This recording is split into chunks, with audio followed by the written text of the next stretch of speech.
Haleluya. Yesuslah Tuhan yang layak ditinggikan, layak disembah oleh suku-suku bangsa. Haleluya.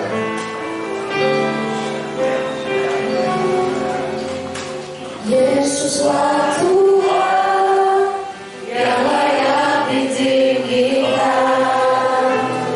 layak disembah oleh suku-suku bangsa. Dengan darah-Mu, Kau telah tebus dosaku. Genapi Tuhan firman-Mu atas negeriku. Hatiku rindu melihat kemuliaan-Mu. Hatiku rindu melihat curahan kuasa-Mu di tanah tercinta, negeriku Indonesia. Ku berdoa Indonesia, pada kemuliaan-Mu Indonesia, bagi kemuliaan-Mu. Haleluya. Saya undang untuk kembali berdiri bersama-sama dan kita katakan Yesuslah Tuhan yang layak ditinggikan. Haleluya. Yang layak ditinggikan, layak disembah oleh suku-suku bangsa. Dengan darah-Mu, Kau telah tebus dosaku. Genapi Tuhan firman-Mu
pertolongan kami datang dari Tuhan yang telah menjadikan langit dan bumi.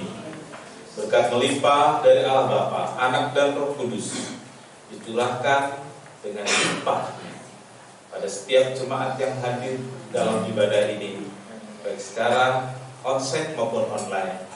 Berkat Tuhan dilimpahkan dalam setiap keluarga, dalam setiap pribadi, dalam rumah tangga, dalam pekerjaan, sehingga Tuhan dimuliakan dalam setiap kehidupan anak-anakmu. Terima kasih. Hadirlah Engkau di sini dengan segala berkat surgawi, sukacita dan damai sejahtera. Kami mulai ibadah kami dan alaskan doa dalam satu nama yang sangat mencintai kami semua, yaitu di dalam nama Tuhan Yesus Kristus Juru Selamat dan Penebus kami berdoa. Amin. Silakan dulu.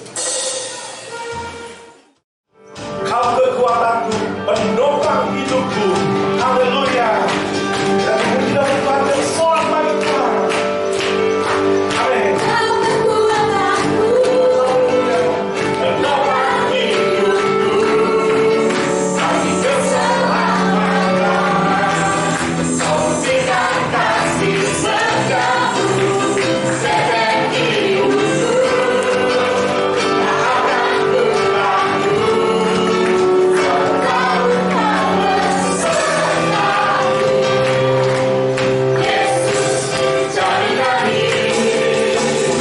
Haleluya.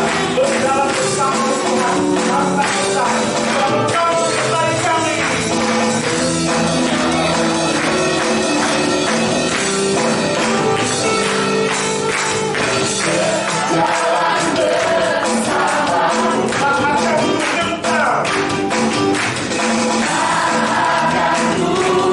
gentar. Sebagai pembunuh kami.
tidak bisa dilakukan.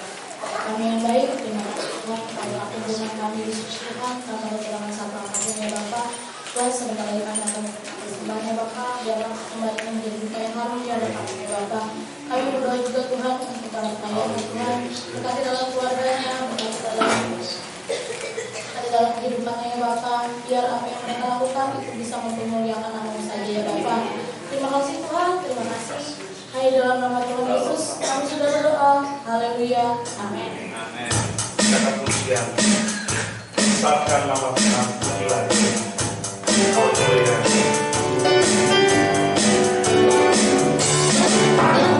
Besar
darah Yesus, kita akan melakukan kita akan ujian.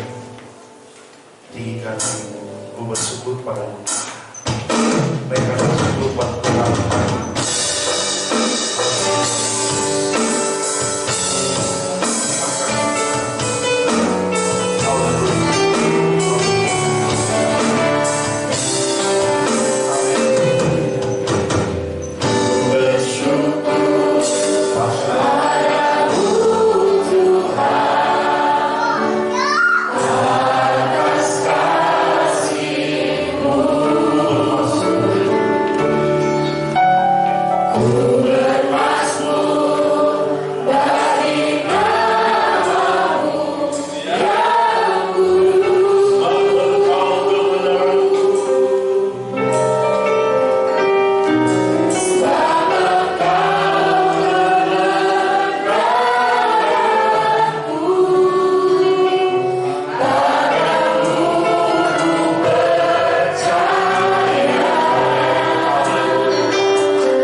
dalam nama Tuhan Yesus. Kami bersyukur, kami berterima kasih Tuhan. Pagi hari ini Tuhan, Engkau sudah menghantarkan kami Tuhan ke tempat ini dengan tidak berkekurangan satu apapun. Ini semua karena kebaikan Tuhan.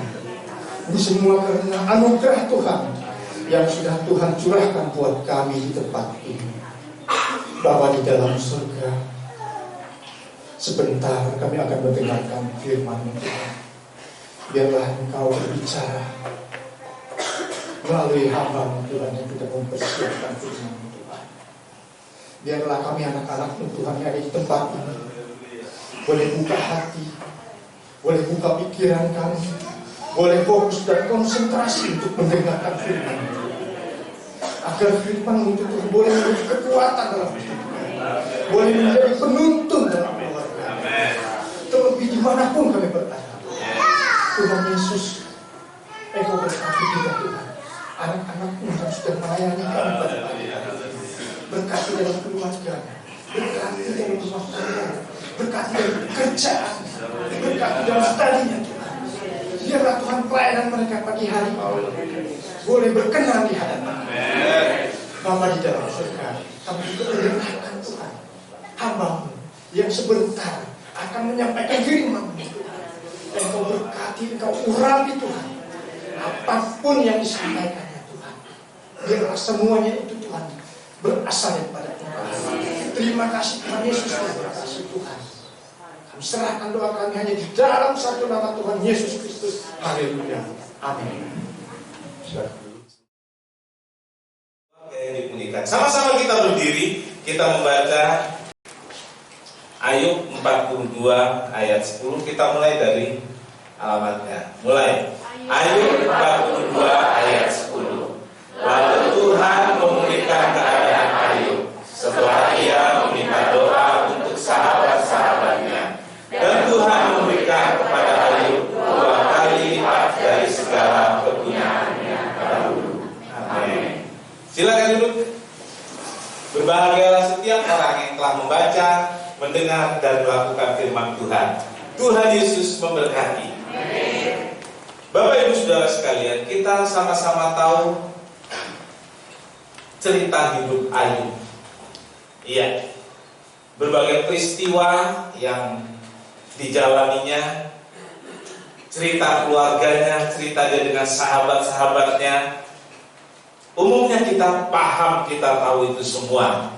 Nah, saudaraku, Ayub yang Alkitab mengatakan saleh, takut akan Tuhan, tapi tiba-tiba tanpa ada sebab yang diketahui, Ayub mengalami itu musibah ya. Musibah dalam keluarga, anak-anaknya mati, hartanya habis dalam sekejap. Dan Ayub tetap tabah. Ayub bertahan sampai satu hari keadaannya dipulihkan Tuhan. Dan pembacaan kita ini mengatakan lalu Tuhan memulihkan keadaan Ayub. Lalu Tuhan memulihkan keadaan Ayub. Saudaraku, lalu Tuhan memulihkan keadaan Ayub. Ini penting, saudaraku. Setelah melewati masa yang begitu sulit, penderitaan yang panjang, pada akhirnya Ayub mengalami pemulihan. Ya. Suatu proses yang tidak mudah dipahami saat menjalaninya. Dan masih banyak pertanyaan yang mungkin masih tersisa, bahkan ketika keadaannya sudah dipulihkan. Saudara-saudaraku, kita semua pernah mengalami kesukaran-kesukaran dalam hidup. Ada kesulitan yang sangat berat, tersulit dalam hidup kita. Kita bisa lewati. Saya tanya pada saudara, setelah kita lewati, Tuhan tolong dan keadaan kita dipulihkan, masih ada sisa pertanyaan enggak kepada Tuhan? Kenapa ini begini, kenapa itu begitu? Coba. Masih tersisa pertanyaan walaupun sudah ditolong. Itu bukan aib. Iya, saudara. Karena kita kan serba ingin tahu kenapa sih dulu seperti itu. Saudara, yang pernah mengalami kecelakaan kecil saja, kecelakaan motor jatuh, sembuh saudara itu. Setelah itu saudara masih berpikir, kenapa dulu saya kok bisa begitu? Gak ingat. Ayo, ada yang begitu, benar? Itulah namanya hidup. Banyak hal yang tetap jadi misteri sampai kita bertemu Tuhan. Baru Tuhan buka semuanya. Haleluya, puji nama Tuhan. Setelah ketemu Tuhan, baru Tuhan buka kita. Oh, maksud Tuhan itu begitu. Oh-nya belakangan, saudara. Bagi kita, saudara, kisah perjalanan Ayub dan keluarga menjadi pelajaran yang berharga. Ayub bisa bertahan dan menerima semua yang terjadi sebagai pemberlakuan kehendak Tuhan dan kedaulatan Tuhan. Gak gampang, saudaraku.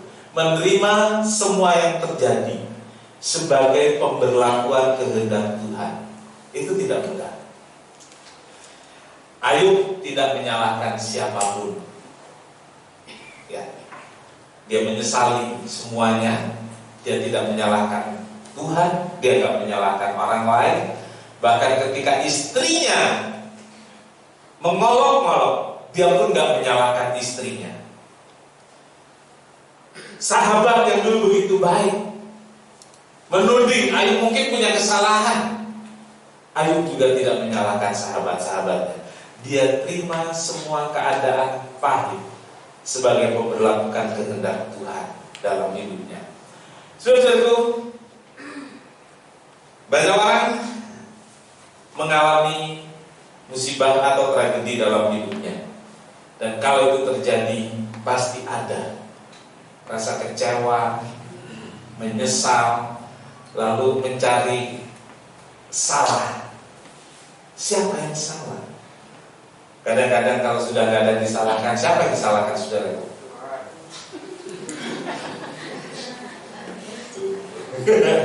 Tuhan. Apalagi selain Tuhan? Diri sendiri. Kalau istri nyalahkan siapa biasanya?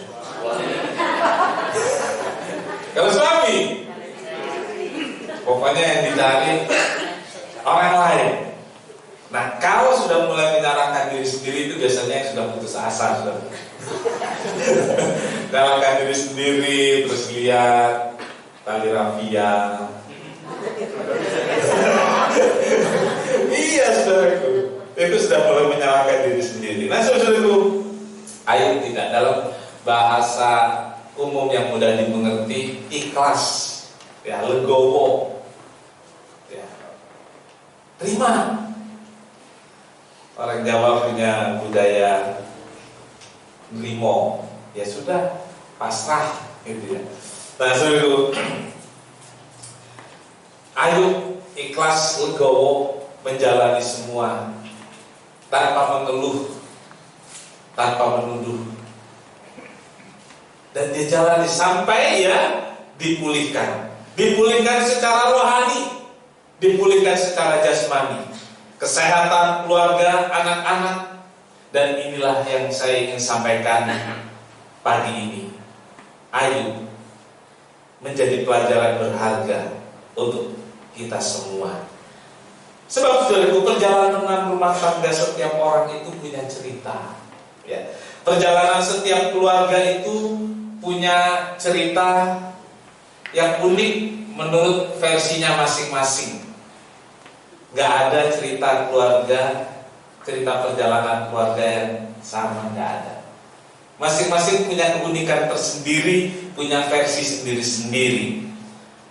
Dan setiap keluarga punya perjuangan dalam menjaga keutuhan keluarga. Amin. Punya perjuangan. Dan perjuangan itu untuk mempertahankan kebahagiaan keluarga gak mudah. Kan gak ada yang sampai nyanyi pulangkan saja, enggak ya? Atau tenda biru, enggak ya? Demi keutuhan, tapi pisah juga. Nah, saudaraku, kita kita akan membangun, mempertahankan kebahagiaan memang bukan mudah, tetapi Tuhan yang kita libatkan dalam perjuangan itu akan menolong kita, akan membantu kita. Dan anak-anak juga, suami istri, anak-anak bersama-sama memperjuangkan kebahagiaan dan keutuhan keluarga, pasti diberkati Tuhan. Amin. Pasti diberkati Tuhan. Tidak sedikit keluarga yang sudah diambang kehancuran. Peran anak-anak ternyata membuat keluarga itu utuh. Peran suami, peran istri, masing-masing berusaha sehingga keluarga itu bisa dipertahankan. Perhatikan ini, saudaraku, tidak ada perjuangan yang sia-sia. Walaupun harus melewati berbagai peristiwa atau prahara, pengharapan kita seperti Ayub dan keluarganya suatu hari akan menuai hasilnya, yaitu dipulihkan. Amin. Haleluya. Saudaraku, yang pertama, tidak ada keluarga yang sempurna. Iya, tidak ada keluarga yang sempurna. Saudara jangan terkesima dengan penampilan yang ditampilkan dalam TikTok, dalam sosmed, atau dalam drama, atau di drakor. Saudara, nggak ada. Nggak, itu hanya dalam hayalan, angan-angan, halu. Ya, itu hanya apa namanya sekarang ya, demi konten, demi konten. Dan kita baru saja mendengar tentang keluarga yang dianggap banyak orang sangat harmonis, cowoknya ganteng sedunia.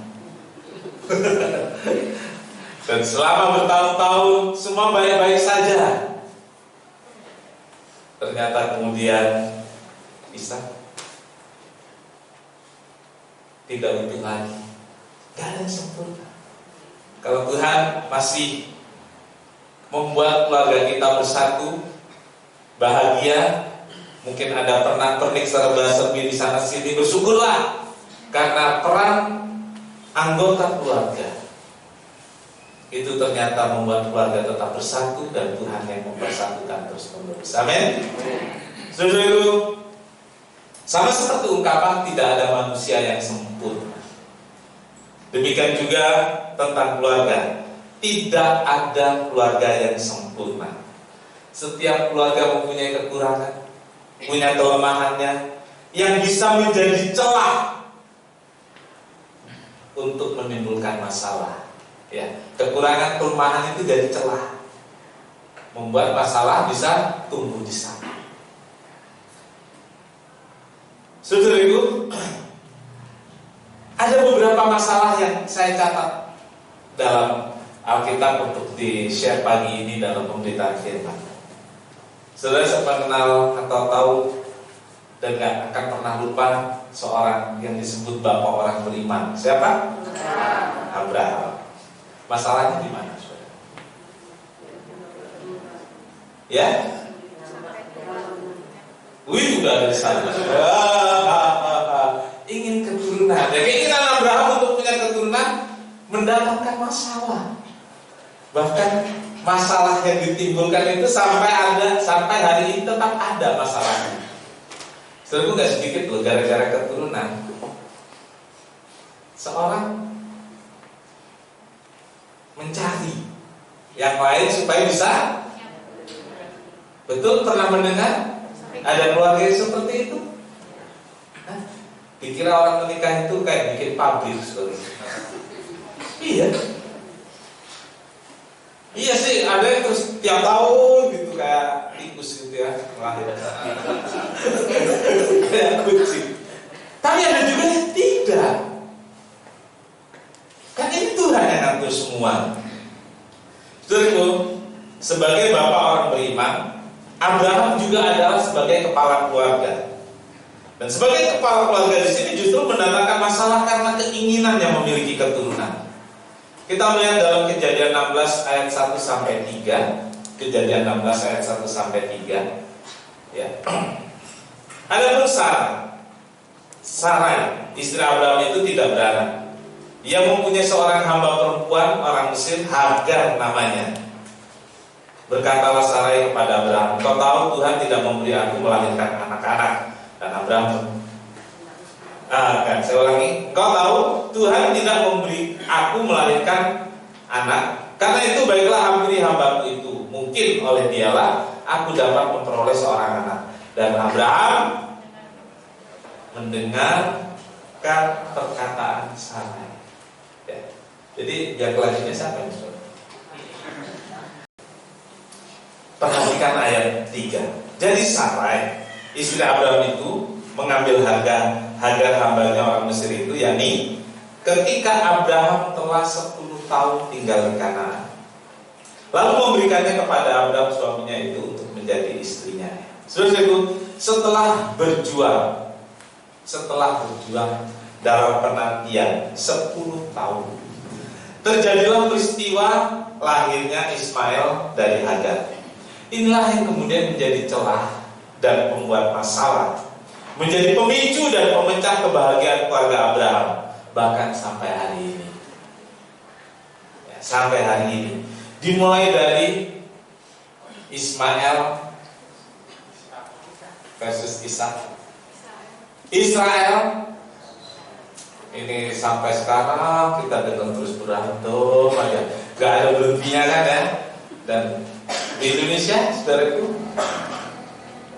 atau mungkin di seluruh dunia, ini terjadi. Gara-gara siapa, saudaraku? Gara-gara Abraham. Ya, Abraham ini bahagia. Sampai ada lahir Ismail, gak sabar, baru 10 tahun kata Tuhan. Lalu Ishak lahir setelah 25 tahun menunggu. Nah, jadi saudaraku, itu yang menjadi masalah sering timbul. Bukan hanya keinginan akan keturunan, tapi keinginan akan hal-hal yang lain. Kenapa ada ungkapan rumput tetangga lebih hijau? Karena keinginan, saudara. Karena keinginan. Keinginan dan kebutuhan, fungsi,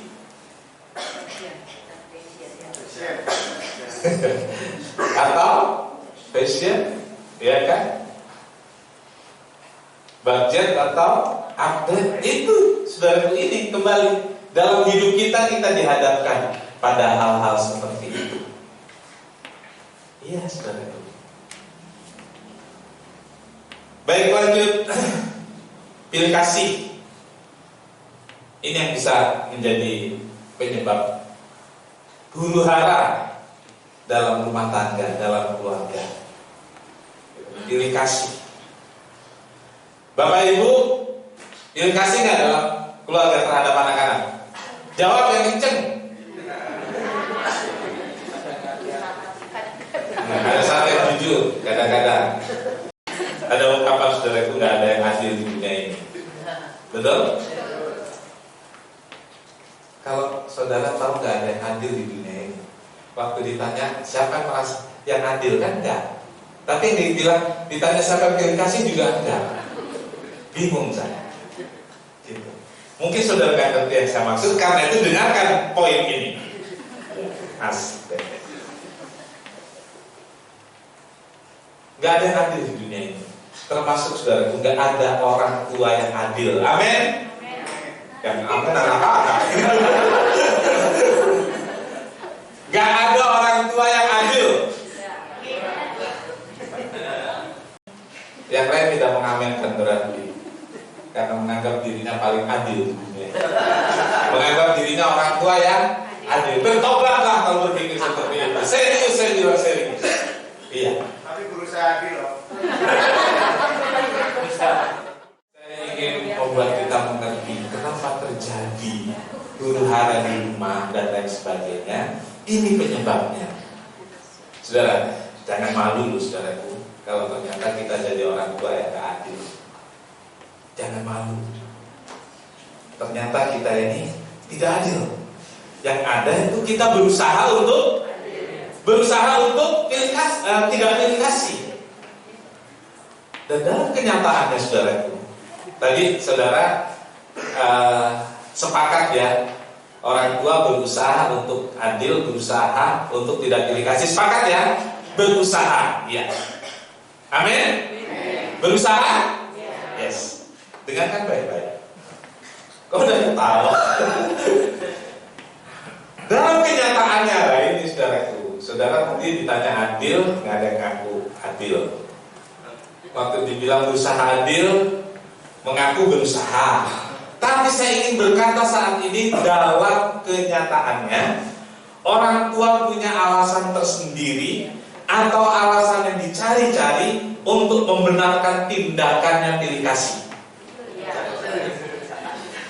Ini gimana sih? Jadi benar ya?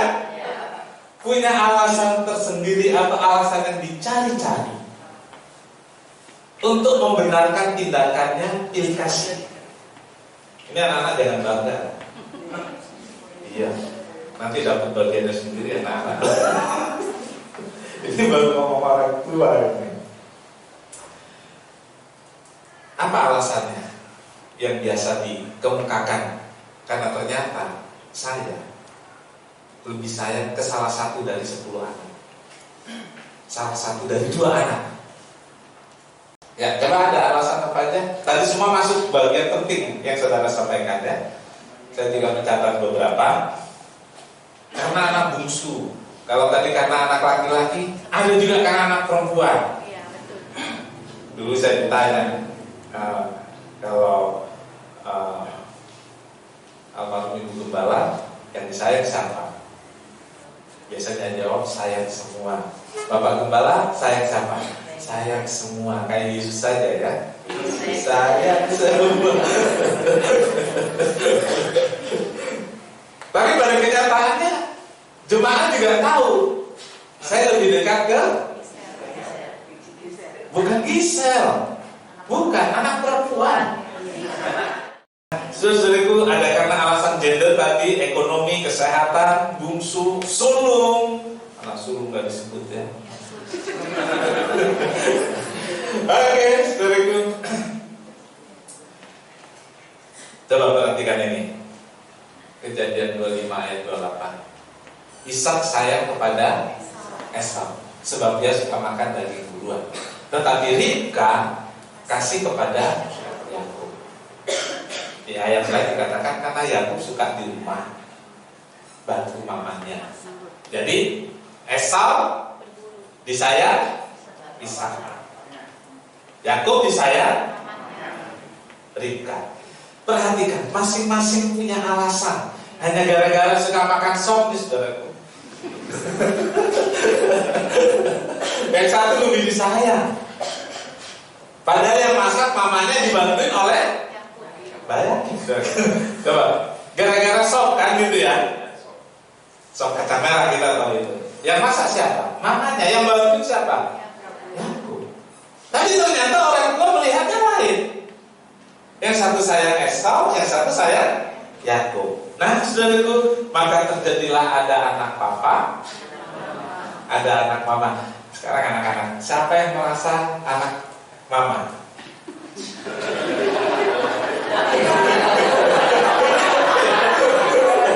Oh, ada yang ngaku, begitu anak mama.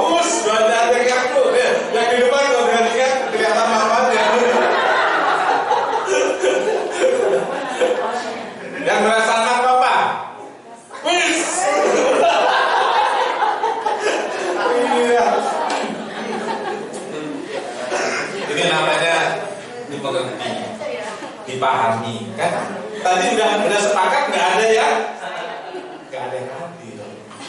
Jadi ada anak mama, ada anak papa. Kalau orang tua ditanya bagaimana? Saya. Ternyata ada yang ngaku anak mama, ada yang ngaku anak papa. Orang tua masih merasa adil? Masih merasa adil? Yang masih merasa adil bertobat. Nah, saudaraku, ya, akibat dari ada anak papa, akibat dari anak mama, akibat dari tidak adil dan pilih kasih ini, ada kompetisi yang tidak sehat di antara anak-anak, ya, sibling rivalry. Bapak Ibu, ada yang pernah ngomong gini kan? Kamu tuh belajar yang rajin biar pinter. Tuh, lihat kakakmu. Ada yang bilang begitu? Ada? Hari ini harus aktif di hadapan Tuhan. Itu membantu hati anak-anakmu seumur hidup.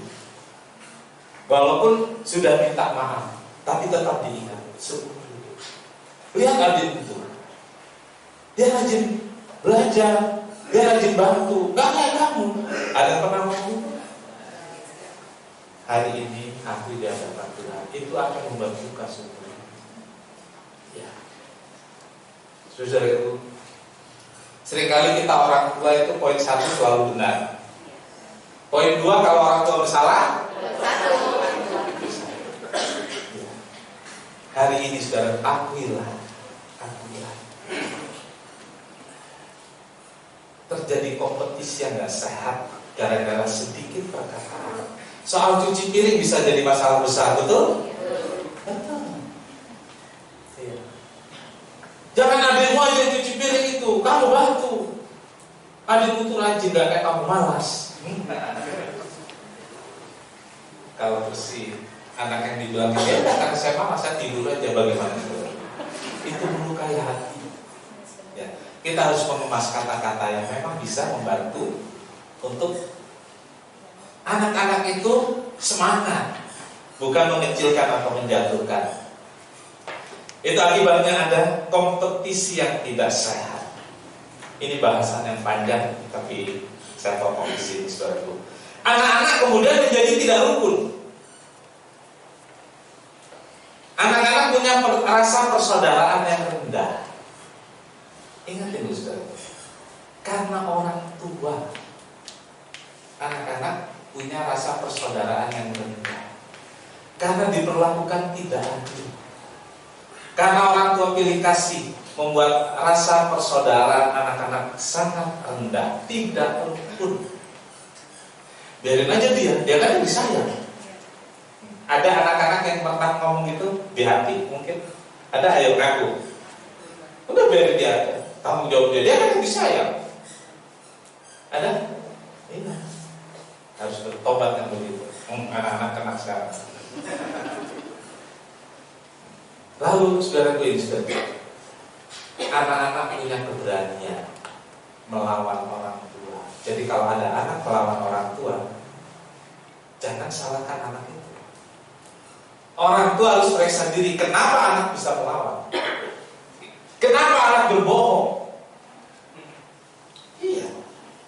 Jadi poinnya di sana kan, di atas. Anak-anak bisa berbohong pada orang tua, melawan orang tua, karena sikap orang tua. Kita sering menyalahkan Yakub sebagai seorang penipu. Betul? Yang salah sebenarnya siapa? Dia bisa menipu siapa yang suruh?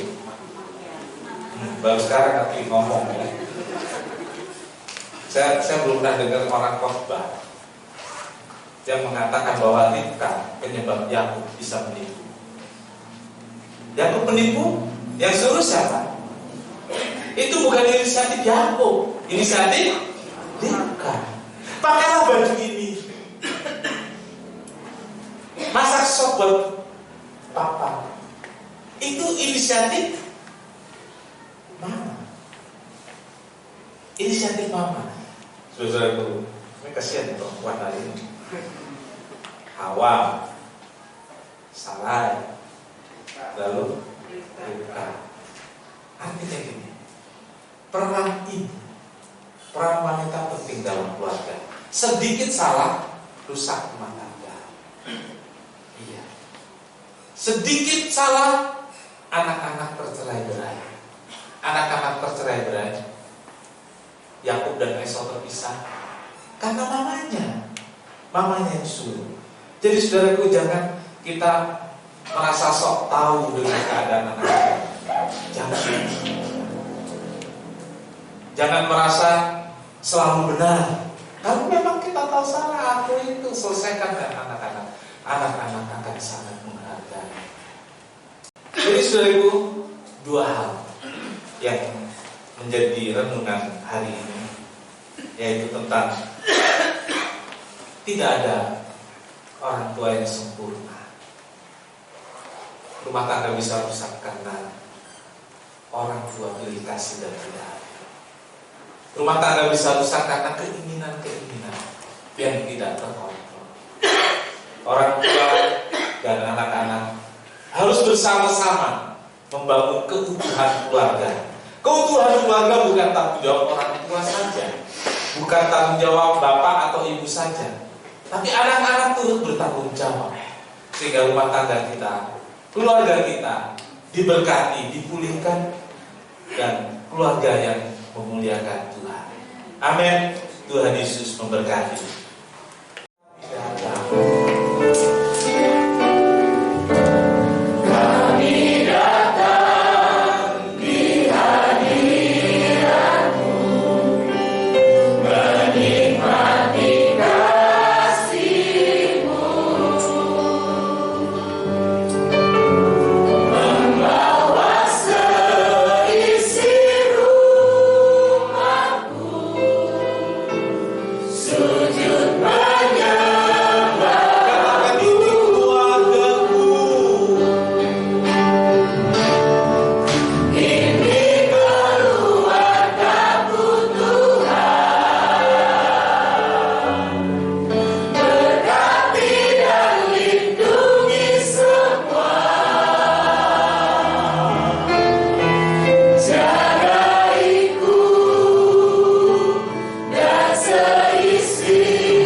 Sebagai orang tua punya kekurangan.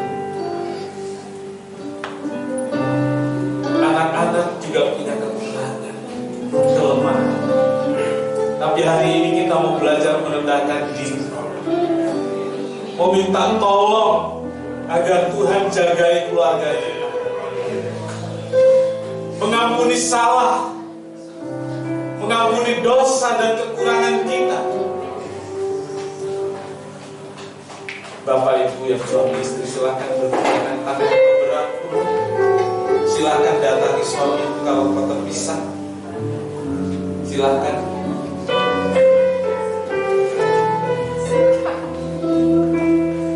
Mintalah Tuhan.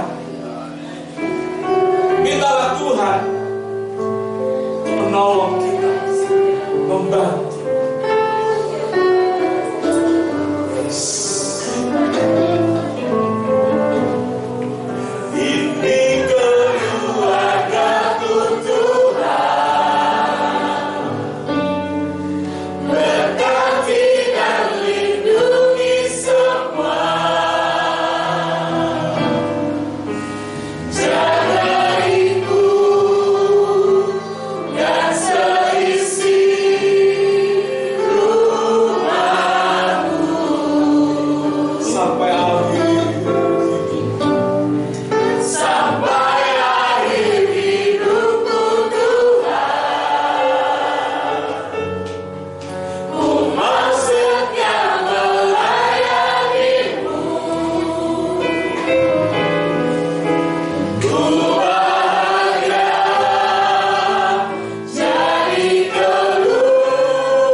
Sebab kami tahu sebagai orang tua, sebagai kepala keluarga, sebagai ibu rumah tangga, juga sebagai anak-anak dalam keluarga, kami punya kekurangan, punya kesalahan. Tuhan ampuni kami oleh darah yang kudus itu. Dan tolong kami untuk melangkah lebih baik lagi, untuk melangkah lebih sungguh-sungguh lagi membangun keluarga. Kami yakin ada uluran tangan Tuhan yang penuh kasih memulihkan keluarga kami. Terima kasih, berkati semua yang hadir ya Tuhan. Berkati dengan firman-Mu, kiranya Roh Kudus membantu dan menopang kami untuk membangun satu keluarga, satu rumah tangga yang bahagia di dalam Tuhan. Terima kasih Tuhan, terima kasih. Petugas perjamuan, silakan ke depan. Bapa di sorga, kami akan masuk dalam perjamuan kudus. Kiranya Tuhan memberkati roti dan anggur ini menjadi tubuh dan darah Yesus buat kami. Kami dipersatu dengan Tuhan dan Tuhan bersatu dengan kami. Kami dikuatkan, dihiburkan, dan kami mendapatkan pertolongan pada saatnya. Berkati para pelayan dan berkati kami semua, sehingga setiap kami yang makan dan minum perjamuan kudus ini diberkati rumah tangganya, diberkati pekerjaannya, dikuatkan dalam menghadapi masalah-masalah. Terima kasih Tuhan, kami sambut perjamuan kudus dalam satu nama, yaitu di dalam nama Tuhan Yesus Kristus Juru Selamat dan Penebus kami berdoa. Amin. Silakan duduk. Kita nyanyikan pujian ini, saudara. Kami datang.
Saudara-saudara, inilah tubuh Kristus yang dipecah-pecahkan karena dosa-dosa kita, karena kesalahan-kesalahan kita dalam keluarga, karena kekurangan-kekurangan kita dalam menjalani hidup.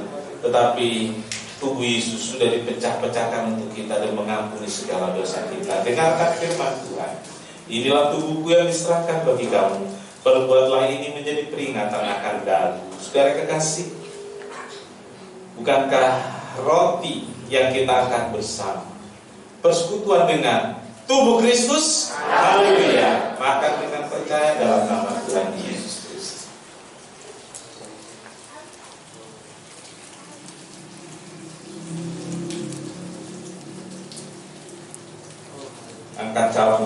dari kepala. Inilah cawan yang dipersekutukan dengan darah Yesus, darah yang selalu membaharui segala perjanjiannya. Kita seringkali gagal meraih janjinya, tetapi darah Yesus memperbaharuinya. Inilah perjanjian baru bagi kita. Kita gagal membuat keluarga kita utuh, tetapi darah Yesus memperbarui janjinya dan memulihkan keluarga kita. Dengan firman Tuhan, cawan ini adalah perjanjian baru yang dimeteraikan oleh darahku. Perbuatlah ini setiap kali kamu minumnya, menjadi peringatan akan darahku. Saudara, cawan yang kita akan bersama bukankah persekutuan dengan darah Yesus? Haleluya. Minum dengan percaya dalam nama Tuhan Yesus. Haleluya. Oh, haleluya. Yes. Kita angkat tangan kita bersama.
Terima kasih Tuhan Yesus buat berkat perjamuan kudus yang telah kami terima.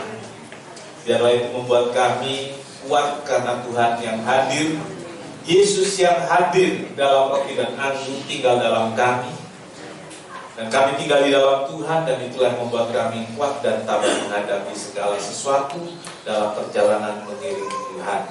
Memberkati semua jemaat yang hadir, memberkati dengan berkat-berkat jasmani, berkat rohani. Tuhan dimuliakan. Korban persembahan, persepuluhan anak-anakmu yang dibawa kepadamu ya Tuhan, biarlah menjadi persembahan yang harum kepada Tuhan, karena kami lakukan semua itu sebagai kecintaan dan ketaatan kami kepada Tuhan. Terima kasih Tuhan, yang berkat berlimpah ganda dicurahkan dari surga untuk kami semua. Terima kasih Tuhan, terima kasih. Berkati acara selanjutnya, dan setelah itu pimpin kami pulang dengan selamat ke rumah masing-masing. Tuhan memberkati engkau dan melindungi engkau. Tuhan menyinari engkau dengan wajahnya dan memberi engkau kasih karunia. Tuhan menghadapkan wajahnya kepadamu dan memberi engkau damai sejahtera. Saudara yang kasih, terimalah berkat dan damai sejahtera dari Allah Bapa, kasih karunia dari Tuhan Yesus, serta persekutuan Roh Kudus serta kita sekarang sampai selamanya. Ini doa kami ya Tuhan. Kami alaskan di dalam satu nama, yaitu di dalam nama Tuhan Yesus Kristus Juru Selamat dan Penebus kami berdoa. Bapa kami yang di surga, dikuduskanlah namamu, datanglah kerajaanmu, jadilah kehendak-Mu di bumi seperti di surga. Berikanlah kami pada hari ini makanan kami yang secukupnya, dan ampunilah kami akan kesalahan kami, seperti kami juga mengampuni orang yang bersalah kepada kami. Dan